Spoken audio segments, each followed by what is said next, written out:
an bɛ aw fo k'aw waleɲuman dɔn ka don o don timinandiya kosɔn aw minnu tɛ sɛgɛn n'aw tɛ ɲinɛ k'an lajɛ walasa k'aw kunnafoni ni di media sanfɛ an ko aw ma ko aw dan se dɔgɔkun kibaruw kɛnɛ kan bi an ka kibaru kumabaw la i b'a ye k'a fɔ ko a bɛ dɔgɔkun damadama bɔ bi Jafara bɛ dugu da sɔgɔlen don jatigɛwalekɛlaw fɛ maa ti don maa ti bɔ dugumɔgɔw y'a jira k'a fɔ ko gɛlɛya barika bonyana kan kosɛbɛ i b'a ye fana k'a fɔ ko AES fasa n'o ye Alliance des Etats du Sahel ko fasa kura baaraw sigira sen kan mɔgɔ bɛ se ka mun faamu nin fasa kura in na Burema Yɛlɛdigo ka hakili jagabɔ dɔ a bɛn'o sɔrɔ ni kibaruw kɔnɔ ka fara kibaru wɛrɛw kan minnu bɛna kɛ aw tulo garisɛgɛ bi dɔgɔkun kibaruw kɛnɛ kan jamanaw an bɛ aw fo ko kura ko aw dan se dɔgɔkun kibaruw kɛnɛ kan an ta Jafara bɛ ye dugu in da sɔgɔlen don jatigɛwalekɛlaw fɛ a bɛ waati dama dama bɔ u y'a jira k'a fɔ ko olu ma sɔn ka bɛnkan ta ni jatigɛwalekɛlaw ye k'o de kɛra u ka gɛlɛya sababu jɔnjɔn ye balofɛnw ni magoɲɛfɛn caman bɛ yen nɔ olu b'a la ka daminɛ ka dɛsɛ dugu in kɔnɔ an ye nin seereya dɔw sɔrɔ nɛgɛjuru sira fɛ an ka kulomanda olu fɛ gɛlɛya min b'an kan embargo de b'an kan i tɛ se ka bɔ hali ni ko i bɛ taa najɛgɛ ni mugu bɛ ci la an ka dɔgɔ minnu charge ni fonɛnɛ fɛ mɔgɔ taa n'a ye mɔnikɛyɔrɔ la o y'a bɛɛ jeni et puis an ka mobili minnu bɛ voyage la n'o taara o gari bɔ kɔfɛ o ye tasuma don a bɛɛ la est ce que y'a ye mɔgɔ ti don mɔgɔ ti bɔ arabajan tɛmɛnen yɛrɛ an ka denmisɛnninw ta tɛnɛnku o ye olu minɛ ne yɛrɛ dɔgɔkɛ b'a la maintenant ala ye kisigɛ ye olu kɔni bila o taara o fili fɔ tɛnɛnku k'o ti na yan bon kɔnɔ tɛnɛnku su o taara bariki daga fana ka mɔgɔ 11 de minɛ ka taa n'a ye halisa olu ma bila fɔlɔ don o don de b'a la k'a fɔ ko bɛna anw kan yan vraiment ni degun de fila y'anw degunlen don bi hali najɛgɛ de ko i tɛ se ka taa ɲini dangan da la fɛn bɛɛ mouvement bɛɛ jɔlen don Jafara bɛ yan an kɔni b'a la ka sigi de la yan quoi bon an kɔni ka laɲini ka taa ni embargo in ma bɔ an tɛna se k'an yɛrɛ sɔrɔ de et puis gɛlɛya commencera dugu in kɔnɔ yan parce que fɛn bɛɛ bɛ kɛ ka ban dɔ dɔɔni fɛn bɛɛ bɛ kɛ ka ban i b'a dɔn o laban ye fɛn dɔ de ye jama kɔni den kelen ma na yan fɔlɔ a kɔni fɔra parce que a fɔra an ka kumanda a fɔra perepe ɲɛna i b'a dɔn an kan ka ci lase yen de a ye degun min lase ne ni n ka denbaya ma ka se mɔgɔ wɛrɛw ma komi anw ye mɔnikɛlaw de ye n'an bɔra ka taa mɔni kɛ ani min mɔ n'an y'o feere an b'o de dun sɛnɛ ma ɲɛ fɔlɔ o mɔni in de n'i bɔra dugu in dafɛ ka se dugu dangan na wulugu ci o kɛlen bɛ gɛlɛyaba ye bi gɛlɛya min hali a tɛ se ka fɔ dugu in dangan maa tɛ se ka bɔ ka s'a la feerefɛn minnu bɛ dugu kɔnɔ bi o banna fɛn tɛ bɔ kɛnɛma ka don fɛn tɛ bɔ dugu kɔnɔ a gɛlɛya kɛlen don fɛn ye bi an bɛ fiɲɛ min sama k'a bila n'a tɛmɛna o ka hɛrɛ foyi t'anw kan yan degun da de don anw ka laɲini ye min ye ka se jamana ɲɛmɔgɔw ma yɔrɔ datuguli de kɛ bɛ anw ma degun ye ni sira kɔni sera ka dayɛlɛ k'a fɔ an bɛ se ka muguma kɛ gɛlɛya fanba bɛ a bɛ sɔn ka wuli nka k'an datugulen to so kɔnɔ i tɛ taa i tɛ na fɛn t'i bolo i tɛ fɛn sɔrɔ cogo dɔn an ka laɲini ye min ye sisan o y'o de ye dɛmɛ o dɛmɛ n'an b'a fɛ ka bɔ ale yɔrɔ o ka se k'an sécurité k'an labɔ dingɛ kɔnɔ an bɛ dingɛ de kɔnɔ koyi dingɛ min hali an ɲɛ tɛ kɛnɛmana na an mago b'o de la bi n'i ko k'i bɛ balo ɲini gouvernement bolo gouvernement tɛ se ka jɔ maa balo kɔrɔ fɔ i yɛrɛ ka se ka fɛn dɔ k'i yɛrɛ ye o de bɛ se k'i labɔ. kɔfɛ AES fasa n'o ye une de l'AES Alliance des États du Sahel Mali Niger ani Burkina ka fara ɲɔgɔn kan kulo i b'a ye k'a fɔ ko a bɛ kuma fɛn caman kan minnu ni u bɛ kelenya kofɔ ani jɛ ka baara ani yiriwali kuntalajan kofɔ nin jamana ninnu kɔnɔ an ye hakilijagabɔla Burema Yɛlɛdigo ɲininka mɔgɔ bɛ se ka mun faamu nin fasa kura in kan a ye ɲɛfɔli minnu di an ma k'olu dɔw lamɛn kumakanw senfɛ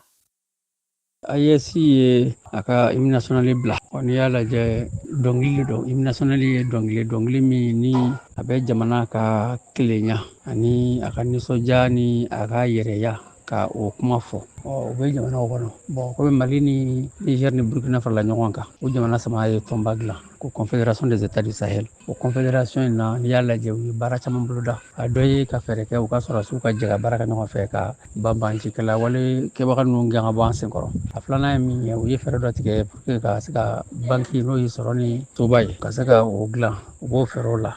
u ye ɲɔgɔn ɲɛ caman kɛ baara kan ka kɛ cogoya min na u ka hali u ka jamana lasigiden minnu bɛ yen ɲɛsin bɛ an ka jamanaw ni AES kɔfɛ jamanaw cɛbɔ ko la u ye fɛɛrɛ kɛ k'o fana ɲɔgɔn ye kɛ k'o lajɛ donc u bɛ ka fɛɛrɛ caman tigɛ donc fɛn ninnu n'i b'a ko sigi sen kan a dɔ ye ka se ka dɔnkili dɔ dilan u b'a fɔ ko hymne o dɔnkili gansan tɛ i n'a fɔ i bɛ kuma ten dɔrɔn ka kuma fu fɔ tɛ i bɛ dɔnkili min dilan a bɛ kɛ dɔnkili ye min bɛ aw jamana saba ka kelenya k'o fɔ k'a jira k'a fɔ ko aw bɛɛ ye kelen ye aw bɛɛ bɔra yɔrɔ kelen na gɛlɛya minnu b'a kan olu bɛɛ ye kelen a ka laɲiniw n'o ye aspiration o bɛɛ fana kelen laɲini ye min ye o jamana saba ka se ka bɔ nɔgɔ la a jamanadenw ka se ka bɛn u ka se ka kɛ misali ye diɲɛ ma fo diɲɛ maaw ka to ka misaliya ta anw yɛrɛ kan donc o kumakanw de b'a kɔnɔ k'a jira k'a fɔ ko an kɔni bɛ an ka sɔrɔdasiw k'u kɔkɔrɔma don an seko la an yɛrɛ ye min ye an b'an yɛrɛ dɔn an b'an bɔ yɔrɔ dɔn an bɛ fɛ ka taa yɔrɔ min fana na an b'o dɔn donc an kɔni tɛ sɛgɛn o la o kumaw de bɛ a kɔnɔ donc o ko in sigili sen kan o ye koba ye parce que halisa a bɛ k'a jira k'a fɔ ko min ye confédération des États sahel n'u b'a fɔ AES k'a fɔ ko a ko ziiri tɛ a ko ye tiɲɛ a ko bɛ ka sigi sen kan ni hymne national ye a sigi kan dɔ ye.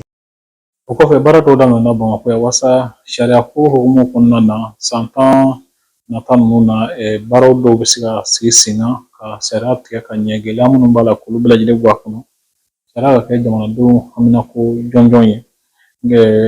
an ka jamana ɲɛmɔgɔw baara minnu daminɛ olu bɛna kun cɛ ni laɲini jɔnjɔn dɔw ye minnu bɛna to jamanadenw nimisi wasa u ka sariya tigɛ cogo la sariyako minisiri ye Mamudu Kasoge ale minnu fɔ an ye an ka ɲɔgɔn da olu fɛ ni jaw la. Atelier in bɛ tali kɛ jumɛn kan a bɛ tali kɛ an ka programme décennal de développement de la justice o programme a bɛ loi d'orientation et de programmation de la justice a bɛ na o place de ta n'aw hakili b'a la en 2019 Mali ye document dɔ adopté pour loi d'orientation et de programmation de la justice 2019-2024 fɛɛrɛw de kun tigɛlen don o document in kɔnɔ pour que ka jateminɛ an ka justice a bɛ se ka yiriwa cogo min na san 5 kɔnɔna na baara minnu kan ka kɛ infrastructure sow ani baarakɛyɔrɔ jɔliw la baarakɛlaw tali la ani ka dɔ fara musakaw kan ani justice a ka baara kɛ cogo bɛ se ka yɛlɛma cogo min na pour que a ka se ka kɛ maliyɛnw bɛɛ wasa ye donc o de kun talen don o loi de programmation in kɔnɔ loi de programmation n'i y'a jateminɛ an ye baara kɛ n'a ye fɛn caman sera ka kɛ c'est vrai que n'i ye kasoko fɔ a man di mɔgɔw ye mais an sera ka kasoba dɔ jɔ Keɲeroba ni musaka taara jɔ fo miliyari 11 ani kɔ n'i y'a jateminɛ bi o ɲɔgɔnna kaso so a ma ca Afiriki kɔnɔ a ma ca an ka sous-région kɔnɔ a dabɔlen don min kama mɔgɔ minnu bɛ taa kaso la u kana taa ni ma tɔɔrɔ u ka laɲini ye min ye u ka adamadenya u ka danbe u ka hakɛw a bɛɛ ka se ka sabati u to kaso la donc yani kiri ka tigɛ hali ni kiri tigɛra o kɔfɛ n'u kan ka to kaso fana kɔnɔ u ka to kɔnɔ n'u ka adamadenya bɛɛ hakɛ batoli ye donc laɲini y'o de n'an kun sera ka kɛ yɔrɔ caman o de tun ka d'an ye mais 11 miliyari ka prison kelen jɔ n'i ko i bɛ o ɲɔgɔnna caman ɲini ka caman jɔ o fana a ma nɔgɔn mais an kɔni b'a ɲini n'an ye dɛmɛw sɔrɔ a ka d'an ye an ka caman jɔ parce que n'i y'a jateminɛ kaso ni ma tɔɔrɔli yɔrɔ tɛ yɔrɔ min don a kan ka mɔgɔw sɔn hakili la u ka jateminɛ kɛ k'a fɔ u bɔra ka baara min kɛ min kɛra sababu ye ka na ni o yɔrɔ in na o baara in ma ɲɛ cogo di u bɛ se k'u jogo falen ka segin ka na société kɔnɔ kaso laɲini y'o de n'o tɛ fɛn wɛrɛ foyi t'a kɔ donc et puis k'u to o kɔnɔ caman fana bɛ baara dege ka sɔrɔ k'a bɔ ka don société kɔnɔ donc o kɔfɛ an bɔra ka recrutement caman kɛ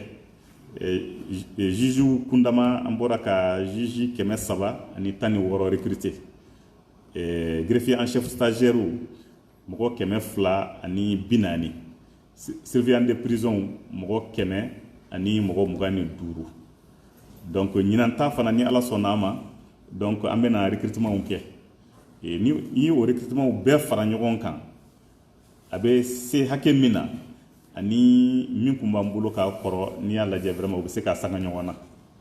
o b'a yira k'a fɔ k'o bɛ ka taa ɲɛ dɔɔni dɔɔni parce que an mago bɛ jama de la pour que baara ka se ka ɲɛ n'i y'a jateminɛ juge kunda Mali la yan nɔ juge kelen o bɛ mɔgɔ 44 ani kɔ ale de kan ka occuper o bɛɛ la or n'i ye standardu lajɛ diɲɛ bɛɛ kɔnɔ juge kelen o kan ka occuper mɔgɔ 10 de la an ta bɛ taa fo mɔgɔ 44 affaire ka ca donc o b'a to kiriw tɛ teliya dɔw bɛ mɛn kaso la kojugu donc a bɛɛ sababu ye en tout cas sababu ba kɔni ye min ye jama de t'an bolo mɔgɔ de t'an bolo pour que ka baara in kɛ i n'a fɔ a kan ka kɛ cogo min na donc f'an ka jama caman de ta pour que baara in ka se ka kɛ a kɛcogo la o kɔfɛ an ka tribunaux caman donc an bɔra ka baara ko la ani kaso an ka kaso so ninnu caman fana rénovera n'i y'a jateminɛ kaso so 62 min b'an bolo pratiquement 40 ɲɔgɔn na o bɛɛ rénovera donc k'u bila condition ɲuman kan a tɔ fana bɛ sen na dɔɔni dɔɔni ka taa donc o bɔlen kɔfɛ donc an ka services ka dotation juridiction ninnu na dɔ farala kan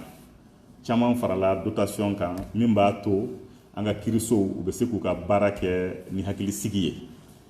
et à titre d'illustration ka ne to comme juge de paix à Massina en 2011 wari min kun bɛ di pour que ka tribunal la fonctionner c'était 45 000 francs CFA pour le semestre pour 6 mois donc pour l'année ça vous faisait 90 000 francs i ka tribunal la fonctionner donc bibina alhamdulillah vraiment caman farala au montant kan o degun tɛ bilen donc programme d'orientation et de programmation de la justice o y'a sababu dɔ ye o kɔfɛ i b'a ye k'a fɔ ko CNT mɔgɔw bɛn'a kan k'a fɔ k'u ka jɛn u ka nafolo dɔw kɔ mɔgɔ kelen kelen ka jɛnna min kɔ o bɛ se sefa wari 80,000 bɔɲɔgɔnko ma bolimafɛnko hukumu kɔnɔna na musaka min tun bɛ d'u ma n'o ye permis de moteur ye o musakaw de ko don minnu ye a ɲɛmɔgɔw ye minnu bɛ biro la olu ka jɛnna min kɔ o bɛ se 100,000 ani 10,000 bɔɲɔgɔnko ma an ye Aliyu Geyi ɲininka ale ye secrétaire parlementaire 4nan ye 4e secrétaire parlementaire don ONG in fana wele ko RENAGEM ɲɛmɔgɔ don ale ye ɲɛfɔli minnu di an ma nin ko ninnu kan k'olu lajɛ nin jaw la a dɔ bɔ sababu fɔlɔ fɔlɔ o ye an yɛrɛ ka président n'o ye honorable Malick Diaw général de corps d'armée session dayɛlɛn tuma avril kalo la a y'a ɲini conseil national mɔgɔw fɛ ko tiɲɛ na ni conseil national bilara sen kan musakaw camanba de bɔr'u la kabini conseil national sigitɔ député minnu tun bɛ yen u bɛ mun ta conseil national mɔgɔw ye fɛn caman de bɔ la u ma ta ko o n'a ta bɛɛ a ɲɛsin jamana gɛlɛya ma ka ɲɛsin maliyɛnw ka gɛlɛya ma ko a b'a ɲini conseil national mɔgɔw fɛ an ka hakilijakabɔ kɛ an yɛrɛ diinɛ n'a ŋaniya la an bɛ se ka jɛ mun kɔ k'a di jamana ma k'a di jamanadenw ma k'a kɛ an niyɔrɔ ye jamana ka gɛlɛya tali la jamana ka difficulté la donc an y'o o baara de kɛ kunun jeudi 12 juin 2025 a séance an ka 4e vice-président de y'a présidé président ka ɲinini tɛmɛnen kɔ an ka jamana kuntigi n'o ye le général d'armée Asimi Goïta a y'a ɲini jamanadenw bɛɛ fɛ a y'a ɲini transition organew bɛɛ fɛ a y'a ɲini jamana musaka bɛ sɔrɔ yɔrɔ o yɔrɔ ka baara de kɛ walasa dépenses minnu bɛ bɔ olu ka dɔgɔya walasa an ka se ka mara kɛ mara min b'a to se ka don jamana développement na donc ni action in fɛnɛ o y'o fɛnɛ jaabi ye an y'a jate minɛ fɛnɛ kabini waati caman jamanadenw bɛ ka gestu kɛ jamanadenw bɛ ka u ŋaniya yira caman fɛnɛ bɛ k'a fɔ ko CNT fɛnɛ ka ŋaniya yira je pense que o bɛɛ de mana fara ɲɔgɔn kan an bɛ se k'a fɔ baara in bɛɛ to bɛɛ de hokumu kɔnɔ a tɛ k'a fɔ i n'a fɔ maa jagoyara k'a kɛ mais an bɛɛ ka jate la an kun kan k'a kɛ parce que an ka baara kɛta de don an bɛɛ ka jate la jamanadenw ka gɛlɛya ye an bɛɛ ka gɛlɛya ye an bɛɛ ka jate la jamanadenw ka ɲinini o y'an bɛɛ ka ɲinini ye donc fɛn bɛɛ n'a kɛcogo taabolo don fɛn bɛɛ n'a waati don donc nin kɛra waati ye nin baara sera ka kɛ a kɛra bi sini n'an kan ka fɛn wɛrɛ kɛ même ka fara tɛmɛnin kan ala sɔnna ka baara bɛ kɛ parce que an tɛ ye an tɛ CNT la an yɛrɛ ye an b'a ye jamanadenw de kama an bɛ jamana de kama danaya de don maa maa bɛ CNT la bi danaya de y'i lase donc o danaya mun y'i lase sûrement que i ka jamana kanu o sen b'a la donc o jamana kanu n'a fɔra ko k'o yira je pense que maa si tɛ to ko o la donc nin fana y'anw nɔ nin yɔrɔ ye pour le moment jamana ka gɛlɛya tali la maaw jɛra mun kɔ sans rentrer dans les détails comme a fɔra presse la cogo min na o de don 400 000 o ye 80,000 donc conseil national de transition maa kelen kelen par mois donc o de bɛ bɔ i ka NMT la k'a di jamana ma na minnu bɛ bureau la i n'a fɔ anw président vice président secrétaire parlementaire questeur donc 100,000 ani 20 donc o de bɛ bɔ anw fana ka musaka la k'a di jamana ma kɔfɛ i b'a ye k'a fɔ ko an ka jamana kɔnɔ yan nɔ cɛsamuso caman bɛ yen nɔ minnu ni u bɛ gɛlɛyaw sɔrɔ olu denw u cɛw fagatilen kɔfɛ olu tiɲɛ tilacogo la i b'a ye ka kɛɲɛ ni silamɛya taabolo ye a ko sigilen don sen kan cogo di bon an ye ɲininkali kɛ silamɛya karamɔgɔba min wele ko professeur docteur Ali Kulibali ale ye ɲɛfɔli jɔnjɔn dɔw di an ma a ko sigicogo la sen kan ka kɛɲɛ ni silamɛya taabolo ye an k'olu lajɛ nin jaw la cɛsamuso silamɛya kɛ yeli la ni cɛ fatura ka muso to hakɛ fɔlɔ min ɲininen don silamɛya fɛ o de ye muso in ka sigi kalo 4 ani tile 10 a kana furu kalo 4 tile 10 kɔfɛ muso ka hakɛ dɔ ye a ka to cɛ ka du in kɔnɔ u bɛ balo cɛ ka nafolo la fo san 1 mɔgɔ man kan ka bɔ k'a sɔrɔ san 1 ma dafa ni o san 1 dafara walima fatu kɛlen kɔfɛ tiɲɛ de bɛna tila sisan ni den tɛ cɛ bolo muso ni yɔrɔ ye cɛ ka nafolo tilan ni den bɛ cɛ bolo kɛra den cɛman kɛra musoman ye cɛ ka nafolo tilan 8 na o de bɛ di muso ma ni muso kelen don a b'o ta ni muso caman o bɛ jɛ o tilan 4 na o bɛ tilan 8 na den ni yɔrɔ n'a y'a sɔrɔ cɛ fatura ka denkɛ kelen de to o denkɛ kelen ba ni yɔrɔ talen kɔfɛ ale bɛ nafolo ni tɔ bɛɛ ta ni ba yɛrɛ tɛ o kɔrɔ ko den ta ye nafolo bɛɛ ye n'a sɔrɔ cɛman don ni cɛmanw caman don u bɛ nafolo in ta u b'a tila u ni ɲɔgɔn cɛ si ta ci caya ni si ta ye n'a y'a sɔrɔ den musoman kelen dɔrɔn de don kuranɛ ka fɔli la ale ni yɔrɔ ye nafolo tilancɛ ye fa ka nafolo tilancɛ de bɛ d'ale ma ni ba bɛ tilancɛ de ta ale bɛ tilancɛ ta o tilacogo la dɔw b'o tilacogoya dɔn k'a fɔ ko tilan filanan ni tilancɛ bɛ ɲɔgɔn sɔrɔ nafolo kelen na tilacogoya minnu bɛ tiɲɛ tila olu b'o dɔn ni denmuso ninnu ka ca ni kelen cɛman t'u la musow de don ka ca ni 1, 2, 3 nafolo bɛ tila 3 cɛ ka tilan 2 don u ma donc o y'a sɔrɔ ba fana bɛ ka tilan 8 ta o tilan 3 filanan ani tilan 8 olu bɛ tila cogo min na tiɲɛ tilalaw b'o baara ɲɛ dɔn n'a y'a sɔrɔ den ninnu sogonin cɛ ni muso a